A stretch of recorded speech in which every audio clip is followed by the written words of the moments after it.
Hello and welcome to DM's Travel Book Club, a guide to the planes. In each episode, we explore one of the planes of existence as outlined in the Great Wheel Cosmology in the role-playing game Dungeons and Dragons. Oh my god, we are back! Yes, we are. We're back for a sneaky couple of mini episodes. Mini, we say in quotation Yeah, marks. exactly. Yes, we're back. We've never done a mini episode of anything, have we? No, I know. Prepare for 2 hours of content. Hello, my name is Fiona. I'm one part of the DM's Travel Book Club. My co-host, as always, for this whole journey has been Hamilton. Hey! Hello, you. Fiona. How are you doing? Well, better for talking to you, because we've had quite a trip, let's Yes. say, through like all 16 planes. They said it couldn't be done, and It has. It has. But it wasn't done well. Oh, not at all. I course. thoroughly enjoyed it, and it's No, been nice to see yeah. people's reaction to it and how much they're 100%. enjoying it. And yeah, I kind of like when we got to the end of it, I was kind of sad, going, "Oh God, now what? What are we going to do?" And then you were like, "There is, Yeah, that's not there's the end. loads. It's not. There's the loads of planes. We have just done the outer ring. We are now, there's the Outlands, which is what we're going to be looking at today, potentially. There is Sigil, and there's all these inner planes, and there's the astral sea, and there's the ethereal plane, and the list goes on. And then there's different variations on the wheel cosmology. We could go to the Great Tree cosmology. We could go, we've then got the new ones for the 4th and 5th edition. I think it was 3rd edition, when there's the Feywild and the Shadowfell, and like... Yeah. And then and then we could do a whole Domains of Dread one. You know, we could go around them all. Exactly. Yeah. Or And you go multiple you start primes. start making our own domains of delight as well. That'd be- Exactly. oh. Exactly. Yeah, so we thought, we'll come back and do a couple of these episodes, but where best to start? But then the Outlands. So yes, let's dive right in then. So Hamilton, what is the Outlands for those people who have just come on this journey and gone, wait, what? There's another plane. So the Outlands is a part of the is basically, there's a Great Ring, as it's called. We call it the Great Ring Cosmology at the beginning of every single one of these episodes. But then inside that ring there is a land, and that landmass is called the Outlands, or the Plane of Concordant Opposition. I had to check that. Yes. And it is actually the only true neutral plane, because there is no true neutral within this Great Ring. There is the chaos. There's the ultimate chaos of Limbo, and then you've got the ultimate law of Mechanis, and you've got the ultimate evil of the Grey Waste, and you've got the ultimate good of Mount Celestia, and then everything in between. But there's no ultimate neutrality, and that's what the plane of Concordant Opposition is, or as known as the Outlands. And that map will hopefully come up, and it looks like a cake. You talked about lots of things looking like cakes throughout this whole series. I know. So this actually does look like a cake, and out off this ring this cake drips off into the different planes via things known as gate towns, which we'll probably talk about. And in the center is a huge towering spire, and then atop that, floating in a Mobius disc, which is a donut that's been, if you imagine a donut that has been sort of scooped out, cut the circle, if you got the circle of a donut ring, and you cut those in half, made them like this, and then took that shape round, that is the object that hangs around the top of the spire, which is called Sigil. Yes. And that is it in a nutshell. Yes, no, and I love that, the inside bit of a donut, whereas I would call it the inside bit of a tire, essentially. Oh, well, yeah, that's a really good way of putting it, yeah. Yeah, the analogy of that. But yes, it's such an interesting place, because straight off, and we've said this before about the planes of conflict, and all the ones that have more neutrality in them, they're not boring. And it says here quite significantly in this particular book, into this sort of like Sigil, the Outlands and Beyond book that comes with the Planescape setting. It talks about like, it's pure neutral, so nothing happens. Quite the contrary. Things happen. If anything, a lot of things happen, because as soon as you take one point of view, then somebody else goes, well, in order to restore the balance, I must take the other point of view. So there's constantly people taking different points of view, or having these sort of oppositions to each other. And so as a result, I feel like nothing gets done in a sense, because it's like, God, I have to talk to people all about it stuff. But no one's not involved, if you see what I mean. So it's described as the wildest, weirdest, or most hostile plane in the multiverse, and thus it makes a good campaign base to start off your Planescape things. And that's one thing I did want to say in this book in general, so a quick overview before we go into the Outlands. In this book, so I'm talking about Planescape setting, book number 4, Sigil and Beyond. There's a whole bit at the beginning which talks about what is a Planescape setting, and how we would deal with it. And I think that for me it's been really interesting because I hadn't really thought about it. And it talks so much in this book about tone and what to expect and how to set that up, and like how would you do a Planescape setting. And it talks about like when you first start off, maybe they are in Sigil, which I know is not the focus of this episode, for early levels, and then slowly you go out, and then it's the Outlands, and that's when you're sort of mid-levels, and then you go into the different planes. Whereas I know before we were sort of talking about you can go into certain levels and be in certain planes, etc. And I just thought it was just so good because it's just like, here's the structure, and you as the DM have so much agency. It's I think I just really appreciated it. Like, it was written in such a nice way for me to take it on, and just like, you don't know what a Planescape setting is? Here it is in the first 10 pages of this little book, and just take that and run with it. And those headings are great as well, because there's the two that they stick with is the Sense of Wonder and the Golden Glory. Are the two titles they use for like what's the point for it. And the DM's book, the DM's Guide to the Planes, which is the book 2, I think book 1's the player's guide. Yes. In that pack, in that sort of in the campaign setting box set, it's they are really good, and it does really explain what the magic of this setting is. And I think we've explained what the planes are, and you're right, it doesn't really in those explain. I think you get it from reading them, is that this is extremes, and it's philosophical at its root always, and that's sort of the key sort of theme that runs through it all. But like, what it is it's getting your characters to integrate with a really super fantastical world, and the sort of extreme side of the makeup of a fantasy realm. Like, it's kind of, you literally go behind the curtain of you go out of shot in Lord of the Rings. Do you know what I mean? Like, it's kind of feels like that, and how it's actually all put together. And whoever was making it, which I think is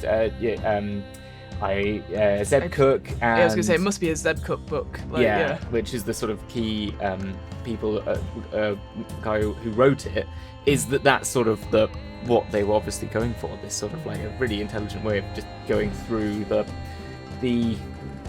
behind the curtain. Yeah, and I'll just say as well, because this book, the Sigil and Beyond book that I was reading, so it's split into sort of 3 big sections. The Lay of the Land, which sort of does that whole setting up, like what is a Planescape campaign and helping out DMs. Then you have the features of the Outland, which is, I think, is one of our focuses on this episode. And then it talks about the doorway to Sigil and how that, that this is basically the capital, I would say, of the Outlands, and where that sort of comes into it.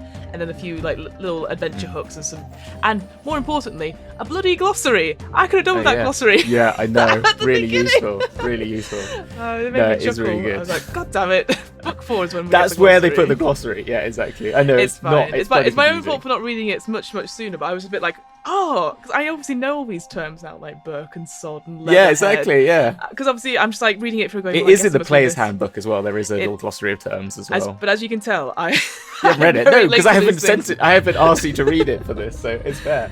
And that's the thing, and that is the great thing about Planescape, and why I love it, is because you've just said it has all these themes, has all these other things, but like that glossary of terms and the fact that it has its own dialect is so. I don't know of any other.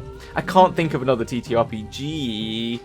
You would know more, so you might have a better answer, that has its own sort of language system and sort of ways of talking and colloquialisms, I think, which is kind of fun. Nothing that comes to the top of my head straight away like this. I'm sure obviously we definitely covered campaign settings, and definitely we spoke about other RPGs which will have a certain language, like glossary. So like, for example, the big one that instantly comes to my mind is like the Lord of the Rings, the One Ring, but that's obviously is Tolkien, right? So that's going to be all these different languages and stuff, whereas this feels like it has been written deliberately with this language. And it's something that, again, maybe slightly off topic, but it reminds me of improv quite a bit when we say, okay, the scene is going to be a sci-fi scene.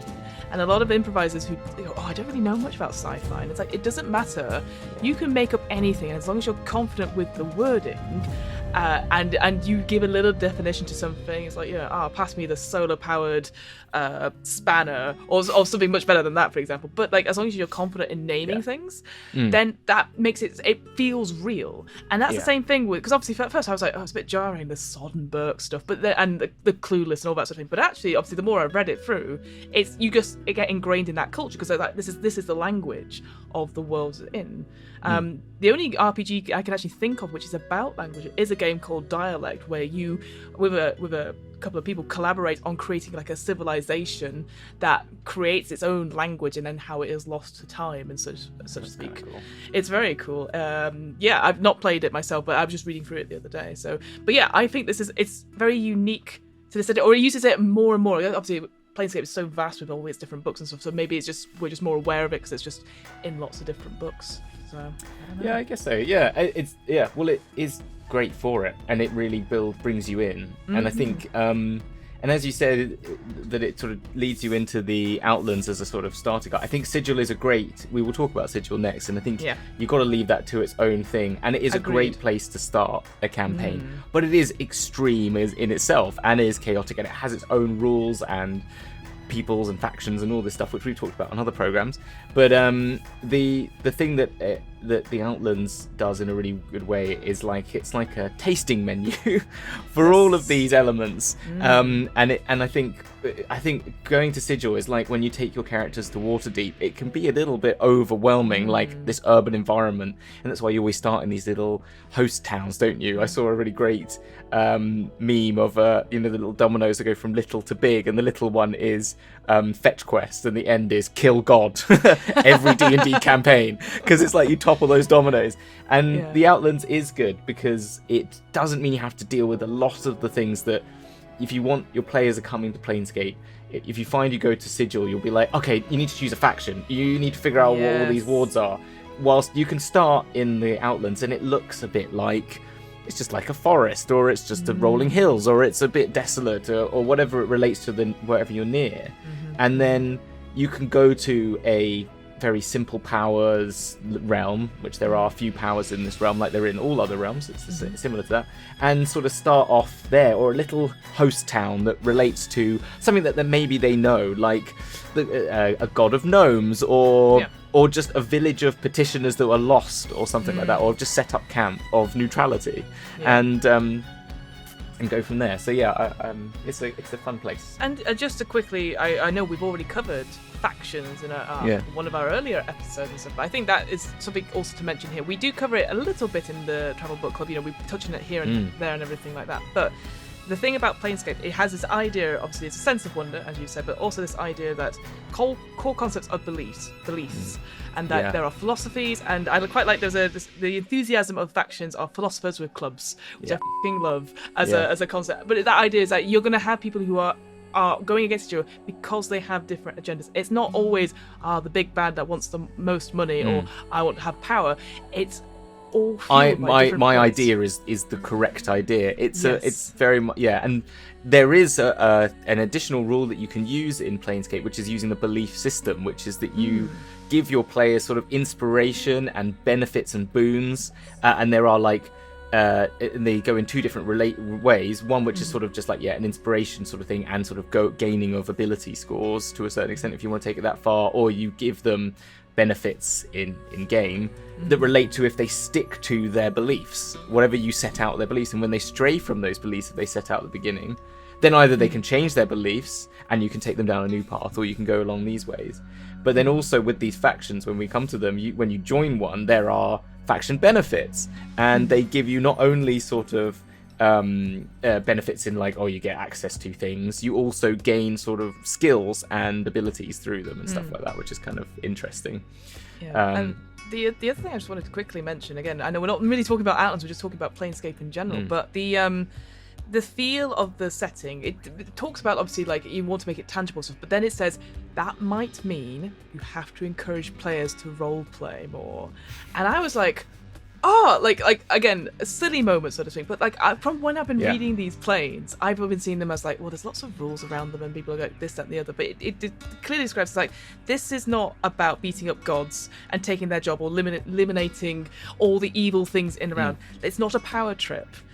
No. And you could, and that kind of, it was like a big sort of galaxy brain moment for me, because like obviously there's so much in these books and so much in all these different planes that you can take bits and pieces, but it's just like any story is valid, but you might need to encourage them to think outside the hit and stab box. And I was like, whoa, I'd never read that before in a book. I don't know, I made an assumption about older editions, but they're clearly like, hey guys, role play is important here too. So.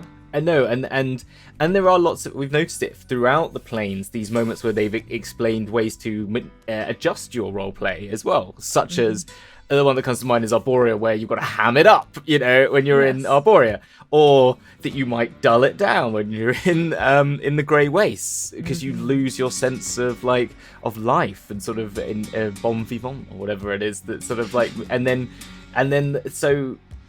And that your alignment changes, and alignment is so critical to it, so it puts focus on players to think about those things, because it is inherent in the setting.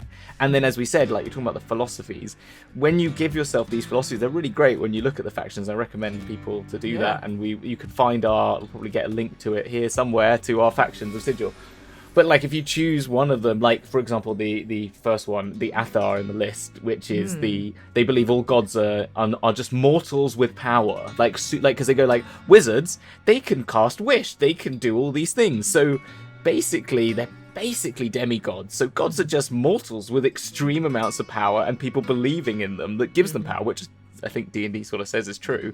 And so their theory is that all gods aren't real, and we should all just. And they think there is a higher power behind everything that gives them power. If you take that as a reality and you give that to a player as like, that is your belief system, that gives them something so tangible to sort of like jump off point. If you're then going around the planes, every time you're going to a realm of gods and stuff like that, that is on your mind and a part of your interaction with them, and to your party members. And so you might have a party member who's an anarchist, or someone who's a free league, which is similarly like anarchist, but I'm trying to think of another one that's a good one, like the governors, who are all about law and rules and finding those. And again, all these things just help to build a character more that helps you then roleplay it.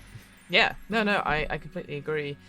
So I guess let's go into the Outlands. Where should we start? Like, where would you start with the Outlands? Yeah, I know. Where would I start? I'd start on because we've gone around the plains. I feel I'd go to the edges, which is the ringed edges of the gate towns in my mind, and then we'll talk about the other places in between. Does that feel sort of perfect? Yeah, that makes sense to me. Yeah. Okay. Do you want to? I've got a list here of all of them. Yes, so, I also have this. Well, I want to point out very quickly that Hamilton, you helped me significantly, because I was reading this through, and I will say sometimes in Planescape it comes to be long lists of stuff, and there's like, here are the gate towns, but also here's a realm in between, and I'm like, is that important? And so I was really struggling until you shared with me the player's primer to the Planescape, to the Outlands, which is a audio CD that's been put on YouTube. I'll make sure we'll have a link in it in the show notes, of a very well acted like audio drama, like presumably reading out a book of some sort. It feels very much, if you have reads out the book, that you can buy the book, or you can get the audio version, which they should do so much more of. Yes, or we should just do for them. Well, and that's the thing. So so it is obviously a book. It's very much truncated, a bit of some information about the different gate towns. So all 16 of them that it sort of describes, plus obviously the other realms as we're about to talk about. But also it does it in a way of like, here's Mimir, which is a very big, if you played God of War recently, big character in that. But also this Mimir idea is it? Yeah, Mimir is like your helpful person that helps you, that just the head on your. You've not played God of War, it's fine. I've not played God of War, that's why I'm like, they have one, because it's, if anyone played the Planescape Torment game, you had a Mimir following you around as a skull that talked to you the whole time. How funny. Yeah, so it's a key character, and also in the Cage, the Faces of Sigil book, Uncaged Faces of Sigil, that's it, sorry. That book is presented as loads of different people, and one of them you meet is Queernog, and you meet her and her Mimir, but the way you meet them is her Mimir talking about her, and that's how they date to another person, and then it turns out they're just about to kill them. That's kind of the story. It's kind of a really great like way it explains what a Mimir is and stuff like that. That's very cool. So there's Mimir is obviously it's something in the Norse pantheon as well. Right. It's like the most intelligent man alive or something like that. I won't go into too much detail because that's God of War. But essentially, for this, it talks about obviously a Mimir sort of giving out a short guide to those people taking on the Outlands and the Plains, and it is just like about 40 tracks or so. Each about the most is like just under 3 minutes for me, which is like perfect. And it just snatches of information of interviews of someone talking to camera in quotation marks, or literally like we don't have any information about this place because all of our agents have not come back from the Beholder's Lair, and it's got sound effects, it's done as if it's a really good audio drama, and it's like over 25 years old, and it sounds. I mean, I don't know if they must have cleaned it up the YouTube one I was listening to, but it sounds really. Well, it was good. a CD. It really engages. But in 1995, it wouldn't surprise me if it was. I know, but it's digital. There were digital audio tools in those days. But true. But I highly recommend checking it out. Again, we'll put a link in the show notes. But it was just such a really nice. Like sort of shortened down guide, which was actually really entertaining and really well put together and well produced. And like you said, I really wish more stuff like that would happen. Where we're going to do a quick audio guide to this, and it's literally short, sharp. You can listen to it in 2 hours. As you said to me off recording, but not one for bedtime listening, because it's a little bit. It's got a very freaky voice, and it's kind of like people screaming in the background and stuff. The limbo, pandemonium, Well, the Mimir also exists in the mortuary in Sigil. Famously, I think this one is the one from the Torment game, and that's probably where I think they got the actor who probably did that, I imagine, to probably do it. So, and that book is good as well. The book is only 32 pages long. So if you download it from DM's Guild, you get a copy of the CD audio files as well, I think, somewhere you can. So, it's definitely worth getting. So that definitely helped me put into sort of my brain space about all the different gate towns, because as with all the 16 planes as well, sometimes you're like, oh, they seem very similar, but they're not, obviously. So I guess that's maybe a very stupid question, Hamilton, but what is a gate town? So a gate town is basically a plane's presence in a physical format, depending on which plane it is, sometimes not so physical. Limbo comes to mind, but there is a physical manifestation of each plane on the edges of the Outlands, and they are normally towns or villages that represent qualities of that town, of that plane.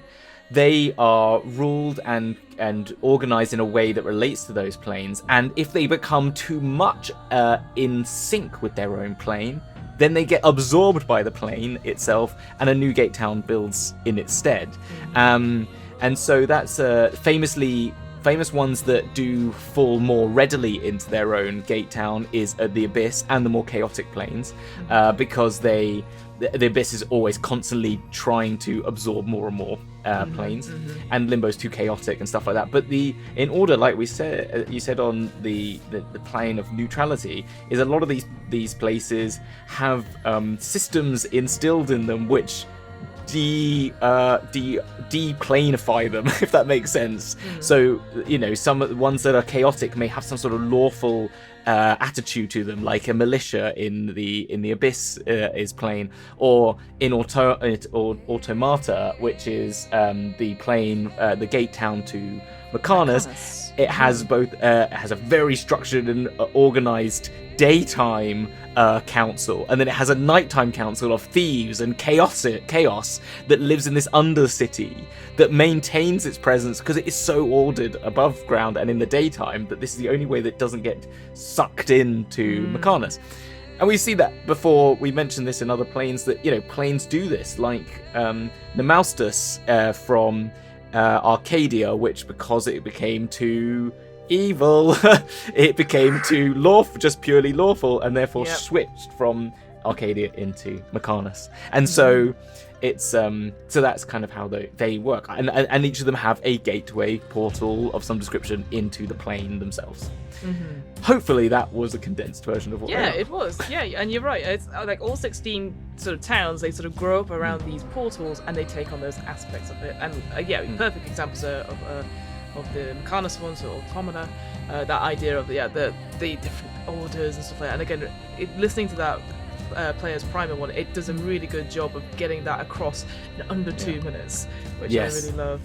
And there's stuff here that I hadn't. We've covered a couple of them sort of on and off, I think, in our guide to the planes previously. Like, I definitely remember talking about Bedlam and what was the other one I saw? Plague Mort. Like Plague Mort and and Ribcage. It was, I think we were just about to say. I guess Ribcage makes more. Is I guess more in my memory because obviously everyone talks about the Nine Hells. We've got Descent into Avernus, all that sort of thing. So it's maybe a bit more at the head. But I'd not heard of some of these other ones like Ecstasy. For Elysium. What was the other one that I really Cursed. liked? Yeah, Cursed. What Which a great is the name. Kasseri one. There's Excelsior. Excelsior. Yeah, I was gonna say with Cursed one. That's an interesting one. Again, all of these, I guess. Again, it's just ones that pick out of my mind. That one has this like 5 almost ringed sort of walls or sectors in this town. And again, very much like Kasseri being the prison plane, it's like it's very easy to get in, but it's very hard to get out because it's all about being embittered and you want to. You're hard done by the universe. It's filled waiting to get your revenge. It's filled with people waiting to get their revenge. So they're the ones that like haven't quite passed into Kasseri, but they're here because Kasseri is where people are put. When they have been, like famously named after where they put the what were they called? The Titans. From in Greek mythology. And incarceration comes from that. And so that's where people are sort of jailed. But this one is where people live who will never go and get their revenge because they never will. But they will be sitting in their bile, basically, the whole time and just holding a grudge. And it's walled and cased in black razor vine, which is something that's a native to this part of the plane and to Sigil.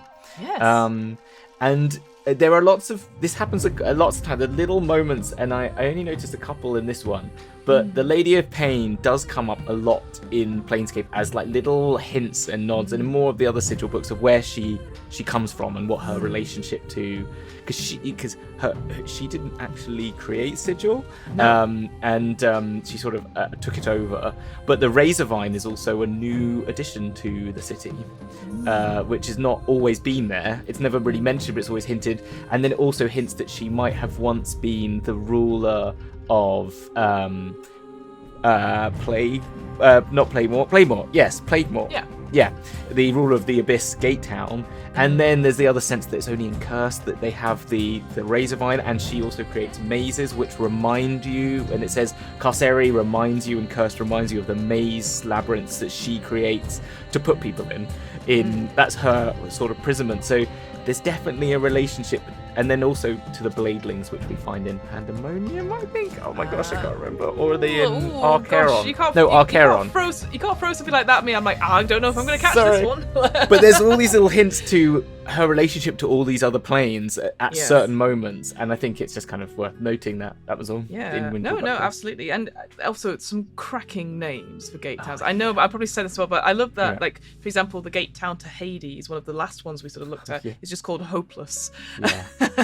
And it's a spiral of hopelessness as well into the center, where you then just fall into a well of hopelessness. I mean, it's so like on the nose, but it is great, and there's a quote in it that's in what you got, what do you got against, Grey Burke? It's sort of like, what's wrong with let going, but from a person called Thingol the Mocking, which is the High Cardinal of Hopeless. Like, just great names for things, isn't it? Really, I don't know. Yeah.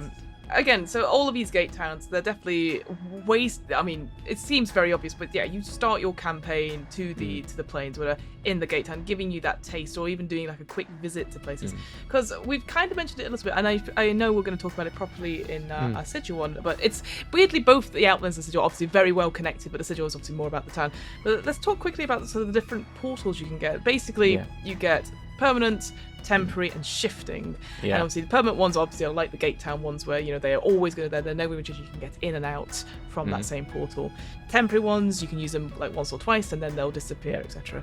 Best ones for the GM, are the shifting ones. It says like, don't be too evil about it, and you're like, oh, but I will be. So I did that. You're gonna use these you get your gate keys or whatever, and you're using your thing, and you don't know where you're gonna end up. And so I just think that's, again, any sort of campaign, you stumble into a portal and you don't know where you're going to end up. Again, it talks about this as the DM has final say over all these portal things.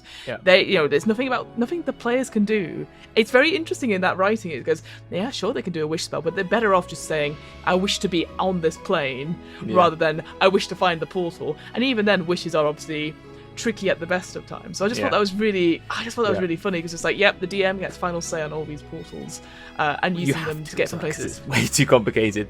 There is a good opening gambit though, which is Doors to the Unknown is a good one of the top, I think, adventures to run like straight off the bat, or once you've got yourself a hang of your characters, have got a hang of Sigil, because it really integrates you into understanding what the portals are about those, because it uses 5 random portals that only appear at certain periods of time, and one of them has just started opening, and someone's gone missing down it.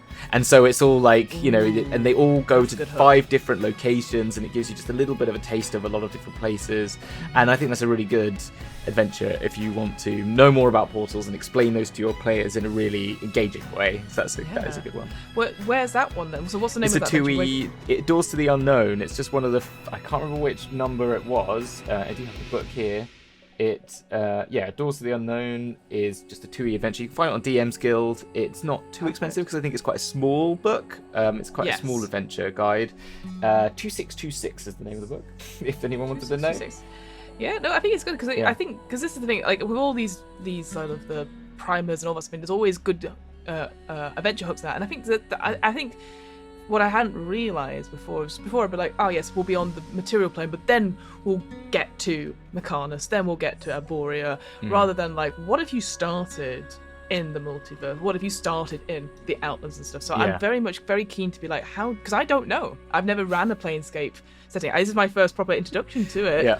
Until obviously everyone's going to have access to it by the end of this year, so to speak. But I think it's really interesting, and so I'd love to know how people would do that without overwhelming the players, but also like I said, like it's that sort of, it talked about it in the Sigil book, or the Sigil part of this book, where it says like, it's not sci-fi. Don't introduce guns. Don't introduce this. It is the medieval flavor that just so happens this, and having to like think about constantly that the feel and the tone of the story you're telling. I haven't seen that previously in 5th edition books. Obviously, I know when you get the adventures and stuff, it's like, we're going to the Feywild, and that's what this means. But like this whole setting, I don't know. I just was like, oh, it feels so different and so interesting as a result, but with the very clear tenets, because compared to before, it's like, oh yeah, it's in the multiverse. This sort of big vacuous concept that Marvel is using, or Doctor Strange in the multi. That's how I see the multiverse, because that's how I've been introduced to it. Do you see what I mean? That sort of concept. Yeah. I think because when I ran one, and there will be probably links here if you want to watch it, I took my characters they were high level though. They started at level, they were at level 5, weren't they? So they weren't that, they were 50 right at the beginning. They'd lost, but they were level 5 to start off, and I took them to the Abyss. But the thing that I found with the Abyss that's kind of good, and with all of these, is you can just pick a realm, pick a realm that you want to engage with, because you can. There's so many out there. And find one that you think, Abyss is a great one, the Hells is a great one because people know them, but if you wanted to go for something like Mechanis or something like that, I think people are quite aware of. Nothing too, I think Pandemonium maybe, but Limbo's probably just too esoteric to go to straight away. Even that the entry for that on the players one is it's completely incomprehensible. Yeah, exactly, Just don't. It has emojis in it from the 90s, so there you go. I know. That made me laugh so much when I was reading that. Yeah, I was like, that's pretty cool. So I recommend that as a good way of if you want to go down that route of you're in some peril, and Sigil is now the route, the only way home. Give Sigil this little thing in the future. If they're not going to be from it, I quite like that way of doing it. Okay, the first thing you've got to do is get to Sigil and get safe. Because the whole point is, you can tell them, the planes are dangerous. The planes are all bloody dangerous. Get to safety, and then you can start a campaign from there. Instead of here's Sigil, here's everything, here's the whole thing. It's here's your town, your starting adventure, which is a realm. They've been all teleported by someone to this random realm somewhere, or something along those lines, and then take them to Sigil, and then go from there. I think is a fun way of doing it, personally. But do it how you like. Oh, of course, yeah. As always, do it this way or not. That's our tagline. But obviously, there are other realms and other places other than the 16 sort of gate towns. I'll tell you straight off the bat what. Or actually, no. Hamilton, which one do you think is my favourite one that's been sort of described, or one that you would think I enjoy? Actually, my probably best is Ilsacines, which is the mind place. Because I know you too the caverns well. of thought. Yes, absolutely. Exactly. Yes. The Ilsacines, the god of the mind players realm. This idea that it's all caverns and stuff, and then there's a mindless drone. The further you go in, the more it echoes, and then eventually you just get taken over. I'm just like, yep, tick. Fiona, favourite place. They'll never go to it. It's my favourite place. Well, you can end up in it so by accident. You know, if you're in the Dwarven Mountain, which is nearby, which is the realm of the neutral gods of the dwarves, you can end up so easily just wandering down and losing your mind, literally and figuratively, to this thing. But what I love about it is that, but there's a reason to get in the center. There is a reason to go there, which is if you want to know anything about anything, because they have access to all thought, that you can just, if you can get to the middle and survive all of the horrors and speak to this elder brain. And convince them to give you the answer. I don't know, that your chances are getting very, very slim. It's very much, and also it says no one ever leaves there without being, affected in some way by it. And it sounds so, it's a really great set. It's really great. It talks about that sort of realm effect. Obviously, this idea of the psionic waves, sort of the headaches, stuff like that. It's just called the brain burn condition, and I'm like, what a great name! I'm always feel like that's a really cool, someone's thought about that. This idea that it just hurts so much that it's burning your brain from the inside out. So yes, I would say that is my favourite realm. That I was like, I quite like this one, so I'll take that. I also quite liked the Court of Light. This idea of the free-faced queen of the... I'm going to say this wrong now, but it's the snakes, isn't it? The Nagas. Naga, yeah. And it's just... it's very interesting. The Nagas in general are super scary, I find. I was just like, oh, no thank you. But this condition that they have of, we want any... they're trying to improve people, so they come here, your people will come here or go in and they go, we've got to improve you in some way, we're going to make you better, and that scares me, because what if I'm perfectly happy the way I am, oh no, I'm not my best self, oh god. It's very true, and it's the other thing that it has I like about it is the wording it uses that all relates to these things, about improving. It says it's nested in the Court of Light's got 3 clear areas which are nested like stacking dolls, and then it's got the inside the loom, so it's all about making and creating, and I don't know, it's got really great, it's a really fun little place. I can imagine that was one of the others. Another one I thought you might have liked was Gethsemanids, because it's got beholders in it, really. And I thought that might have been a bit too obvious, but yes, I do love a good beholder.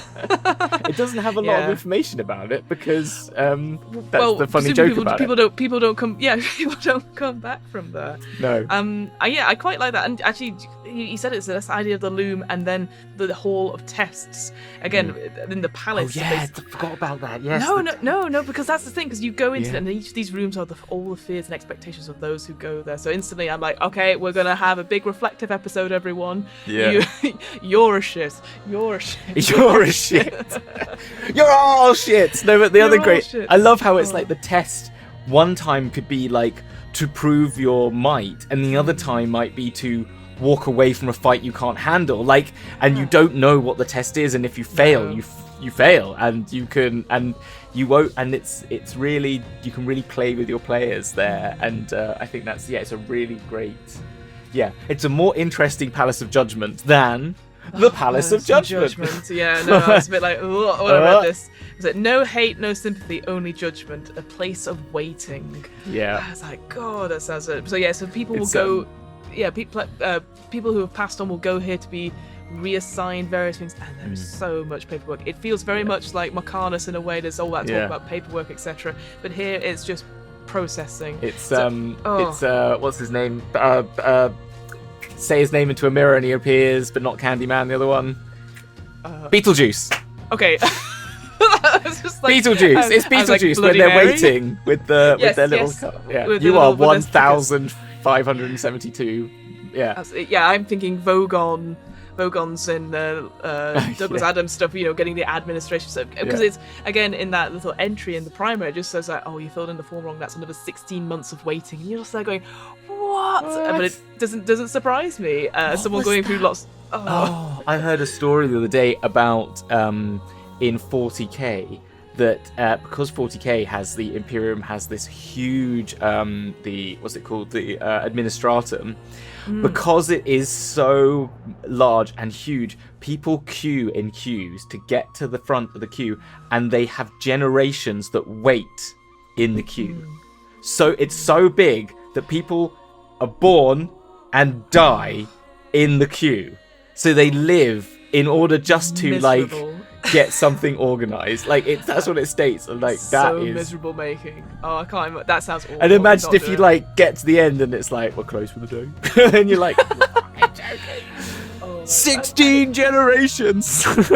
I mean, but it doesn't. I mean, we're both British people. We know what it's like to queue. Yeah. I'm just thinking of, obviously, recently we had the Queen pass, and the people were queuing all the way down the Thames. People will say it's so important we have. I find it weird that other places don't queue though. Like, how do you organise a line?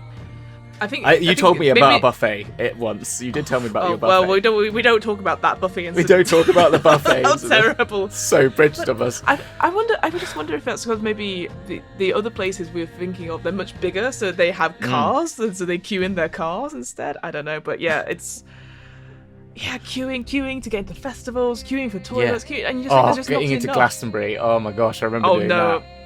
I mean, I remember Leeds and Reading Festival, and I'm just there going, never again. Fuck this. Yeah. I might as well just climb the wall. Watch it on TV. It's more fun to go wait to see if I get caught by a police person than it is to wait in this damn queue. Absolutely. Yeah. Anyway. So those are some of the realms. Some of the realms. And as you've said, there's not much. There's some really. Sometimes there's lots of information. Sometimes there's very little. So obviously it leaves room for you as a DM to come up with your own realm. So there's definitely one. I think can't remember it off the top of my head now, which just said it's a forgotten realm and no one's ever been able to find it. But if they do, this thing is there. Well, I have a duty always to mention dragons, so I've got to mention the Mausoleum of Cronepsis. I also, again, there can be a link here to another game that I did. This is all you can see. I'm very Planescape heavy. Is that I did a one-shot based in the Mausoleum of Cronepsis to get, because there's an ever-decaying black dragon that sits, which is also the brother of Io. And they are actually siblings. One of them is sort of Io, the sort of the two children of Ao, which is the originator of the universe. One, Cronepsis, deals in the creation of time, and Io dealing in the creation of everything else, basically. Yeah. And so, but they are sort of negatives to one another. And Cronepsis is an extremely powerful dragon because they are a deity dragon, because they hold in their huge crypt-like mausoleum is every single dragon and dragonborn's life force is expressed there as a ticking sand time.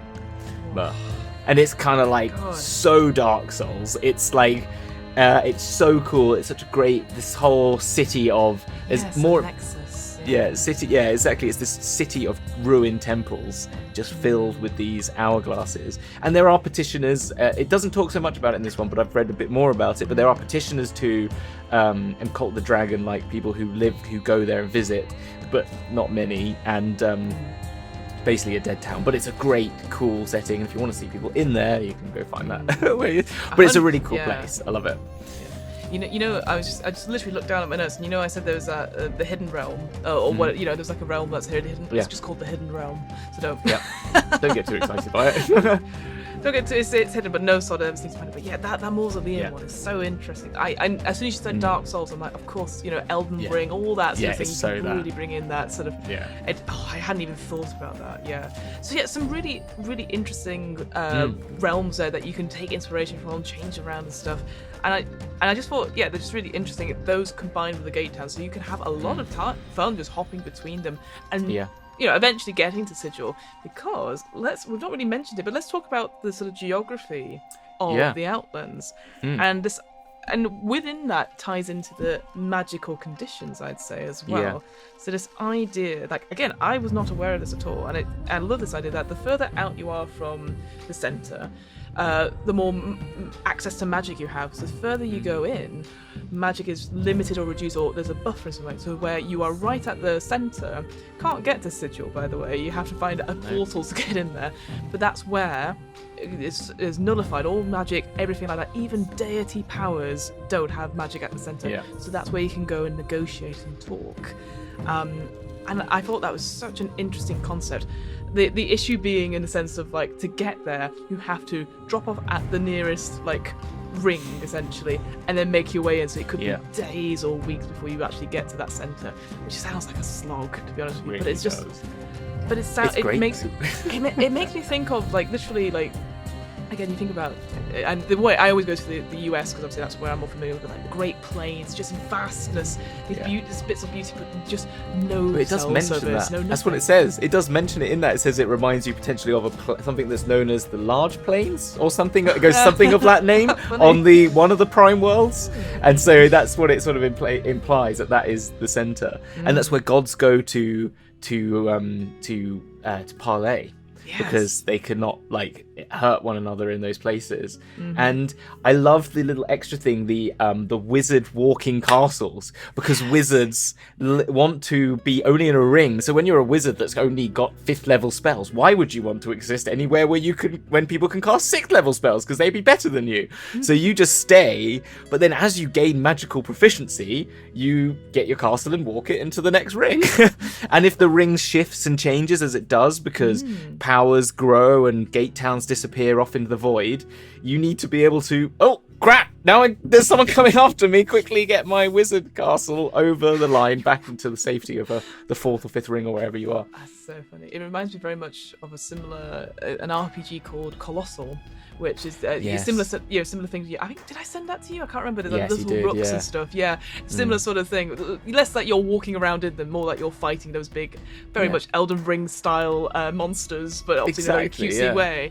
But yeah, absolutely. I just love that idea that you look out and you just see a castle, like, oh shit, and it walks back, it runs away from you. Fuck! It's a powerful wizard, run away! It's so good.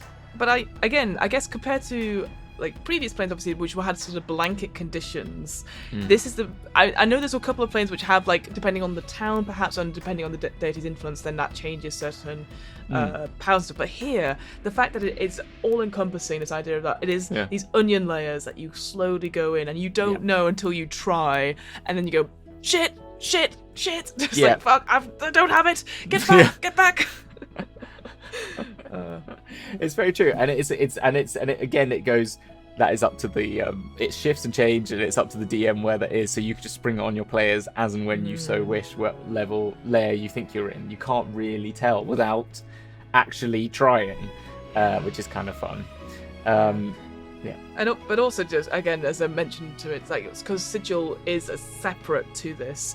Spells do work there. It's just at this base of the spire and stuff like that. And as I said, like, you can't get to Sigil from the base. So you imagine you get all that way. You're like, sorry mate, you gotta go round. You gotta get a portal from one of the gate towns and get. And just like, what? Oh my god! Like, that's something that I would do. That's a sort of muck up that I would make. Going to somewhere, there's no trains to London.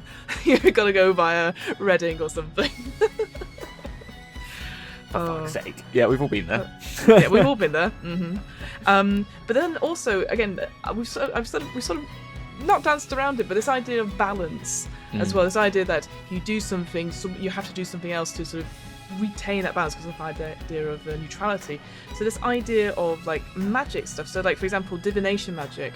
If you're trying to find out information, you have to reveal a secret of your own in order to divine something new. Yeah, no, I really like that as a magical condition. It's really good. And again, a great one for role play as well, because I can imagine just going, oh shit, what haven't I said anything? What haven't I revealed? I don't know. I ate the last of the cheese. Yes, ask somebody else. And this is the other one I thought was really interesting. The elemental like conjuring ones, whereby if you wanted to get a certain power out, you've got to do a different spell to get the actual one out. So like if you want fire, you're like, okay, water and then fire, and I just was like, oh my god, just the amount of stuff on that. Again, very very cool, very very flavoursome. I just thought it was really cool. There's elemental conjurings of that. No, I really like it, and it just plays on that whole theme of as you said, with the making everything neutral, and we did say it at the beginning, but I think that that expounds, doesn't it, as you said, to the fact that again reminding people that people will inevitably want to readdress this balance. So if you do something that is overtly in one direction or another, or affecting a will in one way or the other on some place, someone out there is going to want to undo that effect. And so I think that's something really fun for GMs to take on board. I was just about to say that whilst you were fixing out you think, but one of my favourite things is that, not every place on the plane can be mapped or named, such as Forest, darker than the last one we were in. That feels very much a Fiona naming convention. I like that as well, though. It's kind of cool. The next thing I wanted to talk about, following on from that idea of the spell keys and the magic and stuff, I just want to, because I haven't heard of this phrase before, and I know it's because I'm not as au fait with second edition and Planescape, but this idea of an energy plane and obviously a shadow plane. So it talks about, like, to get to the energy plane, it requires like the life or sort of the resurrection of a bug or a worm, and the energy one, the opposite other way around, so the death of a bug to go to the energy plane, and then the life of a bug. So what is an energy plane? I don't know what that is. If you see, I mentioned these off podcast. I was thinking, I did mention these to you recently, but I remember why. I don't remember. You don't remember that, anyways. I think I talked about it because the inner planes are different again than they are in the current day setting. I don't know if they are the same. I can't remember off the top of the head. I think, but it's much more spherical, and so you have Earth, wind, water, fire is your basic 4 elements. You then also have positive and negative energy planes, which are positive being sort of ultimate radiance and negative being ultimate necromancy and like the negation of things.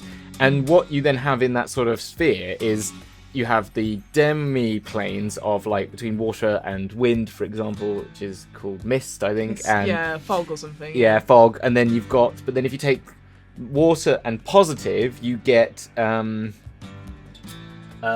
mist, I think that might be it. And then water and negative, and you get, like, sludge or something. Ice, that's it, ice, yeah. And then that's just me assuming. And you get air. So when you get air and positive, it's lightning. And when you get air and negative, it's smoke or something, or smog or something like smoke. I can't. Yeah, and then you get fire, and I can't remember. But anyway, they all. I'd have to find them out. We will do these because they're also quite I did crazy. spring that on you, but I just thought to myself, I've heard you talk about it, but I don't remember. So that's what they are. But I love that idea because, again, I know with 5th edition and going forward to D&D in general, that obviously we're like possibly smoothing down and getting rid of some things. Like I don't think energy plane. Or surely the shadow plane is obviously that's the thing, because right? the shadow plane was a subsection of the negative energy plane. Now, what happened in D&D is that the negative energy plane and the spell plague, I think it was, split off from the positive energy plane, and the positive energy plane as well, all sort of merged weirdly with the realm of reality to create the Feywild and the Shadowfell, and there was some other plane as well that merged with them. I can't remember what it was. That sort of all whipped up and created these mirrors of the reality that we live in, and there was no longer a positive energy plane or a negative energy plane as such. They just sort of spread out into the multiverse and created their own. It sort of became one with everything else, and I think that's what it is. Very cool. If someone do some checks. Again, like I said, I just wasn't ready for that. Sorry, I know. I'm like, but yeah, again, I know it's something that we're gonna go into anyway. I just thought that was really interesting because again, I hadn't considered it, and that idea of positivity and negativity. Again, that feels very much my vibe and doing stuff with that. So I just thought, that sounds really cool, and I'd like to do stuff on that. So I think we should definitely go to the inner planes. They are weirder and crazier. I've only read them in the DM's edition. In the DM's guide to the planes that comes with Planescape does go into each of them and talks about them to a certain extent, and there are some crazy exciting things to do in all of them. And there are the negative energy plane. I think the only people that are there are the the Bleak Cabal, I think, are there Yes, because they I just think so. like to be moody and hang out there, and they've like created their own realm within there that can just exist momentarily, and then it sort of starts to decay and they have to build new ones. But it's kind of, there's some really cool places, and there are deities in these as well. So yeah, I think worth a trip. Definitely. And I guess the final thing is sort of, I was going to say, is in terms of like petitioners as well. Obviously, we've talked about how there's no such thing as a neutral petitioner because they're always going to like have an opinion or get involved in some way. But also this idea that the powers, the deities can sort of come and go in the Outlands. You can't get into Sigil, which again we'll come into when we talk about that. But like you could literally go up and meet a deity, or they appear. They're not removed. They're not like some sort of concept unless they wish to be. No, they could be literally walking down the street and you bump into them, and it's almost like celebrity sighting, isn't it? Like in London, you're like, oh my god, I saw Ben Whishaw in a Pret. Did you? Yes, I did. That's my own. That's my only thing to. That's my only one to claim. I've not everyone else I've seen on the stage, and that's it. Oh really? Yeah. I think the one that I've done in London that I always remember. I've met a few. Just randomly, but in my adult life was Jarvis Cocker at a traffic light. Oh, that's very cool. There you go. Wait, were you next to him, like walking? Yeah, and we were going. I was with about 8 people going on our small team's Christmas do, and we all were talking like, should we invite him? And he then walked away and didn't wait for the light. Oh no! He didn't even want to wait for the light because he obviously heard us talking. Went, oh no! Fuck these weirdos! I'm going. Oh, no! Oh, gutted. That's absolutely gutted. So I was like, I should fucking ask him because what's the harm? Like, what? Come for a dinner with us? Yeah, and he goes, no. But still. But if he says yes, then what? Oh, very cool. But I guess on top of that, with the sort of going back round to the petitioner stuff, obviously there's that sort of talk back and forth stuff. But obviously, don't ask too much of folks. Similar, we talked about that balance stuff. Is that they're like, oh, you have to pay back that balance in some way, like.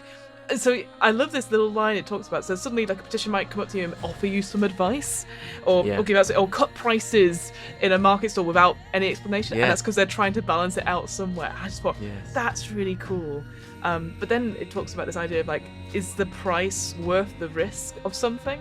Because obviously you might pay them for their services to take you somewhere, but then they suddenly might just go, I'm done now. I have to go back and redress the balance in some way. I just thought that's such a cool little moment that, again, for your NPCs, you'll have to have that in the back of your mind that they just suddenly might just go, and enough of this, and just, I don't like you anymore, because they're having to redress that balance. It's just so interesting. There is interesting in the book thing as well, which says about like, don't rely too heavily on these petitioners, because your players could become like too overly invested or too like leaning too heavily on them, and so use this waywardness to offset that balance and sort of keep them away from them as much.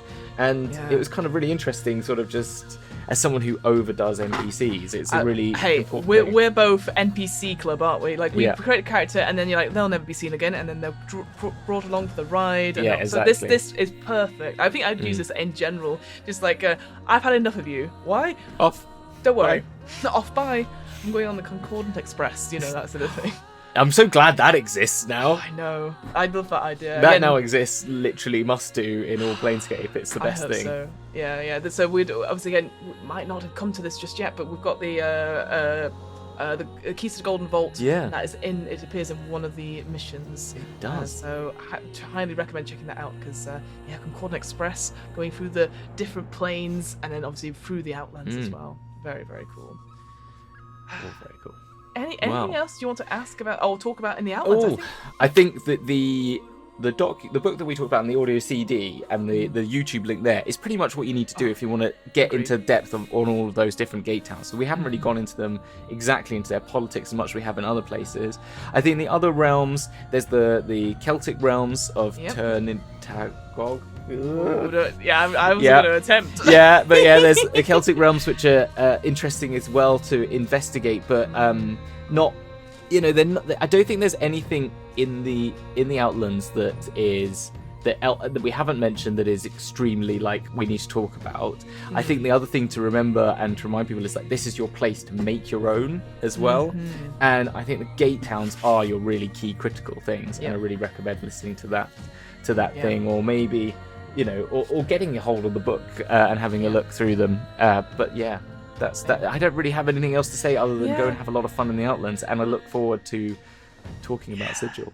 Yeah, well, exactly. No, that's the thing. I think we've kind of hit home, like, yeah, because I didn't necessarily want to go into every single 16 towns worth, because unless you're going, right, Planescape, we're going through every single plane. Yeah. It's a lot of information, whereas you should pick the gates that all the planes that interest you, and then look at those gate towns. And obviously they're greatly named. They've, like you said, they're a beautiful taster into what the possibilities there could be. And I honestly that audio completely changed my life. Yes, which I know sounds very dramatic and very sort of like, what's she on about?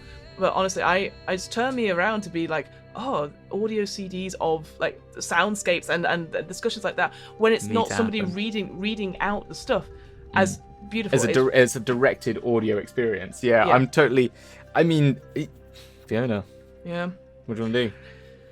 We're gonna have to set up a whole studio though. And we're gonna have to do this whole. We're gonna have to get like, Taylor, Chloe, get them all in. You know, all other friends. The uncaged faces of Sigil. I would love to do that, because that one has a lot of like scripted elements in it, and you could use that to create the faces of Sigil. But it's or doing if you do the guide to Sigil as a tout. Maybe we'll do that. I don't know if we got the time. And we do not have time. But we can just do Robert, right? Yes, that's exactly what we're doing. But yes, but where next, Hamilton? What's our next stop on our continued journey of the Travel Book Club? We're gonna go. We've gone from the outside to the center to the middle to now to the center, and we're gonna go up the top of the spire and into the donut/tire that is the cage. As it's known, Sigil, the Lady of Pain's domain that she rules, with incredible different creatures such as Dabus, which are new to the setting, which look very much like the Grinch. If you've ever seen that, I thought so. I was like, I'm sure I've heard of these creatures. They look like the Grinch. They're really interesting. They speak in I've forgotten the name of the rebuses, which is a language of pictorial language. So when you see like boat minus T, so it means bow, and so it's like a picture of a boat minus a T, and then it'd be like a wheel, but like we, and then it'll have a wheel apostrophe, so it means we all, for example, or something like that, like a wheel halfway through, so it's like bow wheel or something like that. Anyway, it's very crazy. They're very cool. It's got wards, it's got links, it's the City of Doors, it's got access to all of the planes. It has everything. It's amazing. It's very cool. I'm really looking forward to it, because again, this is my first time reading it. It's the first time I've actually read about the Lady of Pain. I've only ever gone off what you've told me about her. She's fucking cool. She's pretty fucking cool. You do not mess with her, because she has killed literal gods to get where she is. It is basically, in my head, she is Hellraiser. She's like, we will tear your soul apart. Yeah, she's so badass, and she literally has Asmodeus weak at the knees, because she is more powerful than anyone. Is she the ruler of the universe? Clickbait. I guess, yes, probably from your point of view. But yes, well, until next time, folks, thank you so much for joining us. We are here. We have done 16 planes. If you enjoyed this and gone, what are the other planes they're talking about? So please go check them out. They're available both on YouTube and on our podcast.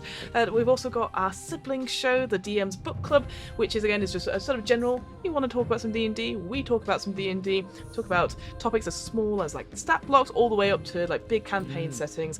And of course, we have to plug our other show, the GM's Book Club. If you're like, we don't do any D&D, we just want role-playing games. I mean, we've talked about The One Ring, we've talked about Blade Runner. It's a great time in role-playing games, so go check those shows out. Also, literally everywhere. Planescape doesn't actually need to be in D&D. You could take all of these planes, and the fact that it relates to all prime material worlds, this could just be somewhere you take any of your players, from Pathfinder, 100%. From anywhere, I think. I don't see why not. Agree. Yeah, why not? Why not? Yeah, you create your own stuff, essentially, and then use the Planescape stuff. But until next time, folks, thank you so much, and we'll see you on the flip side. On flip side of the donut/tire. Bye! See you in Sigil. See you in Sigil.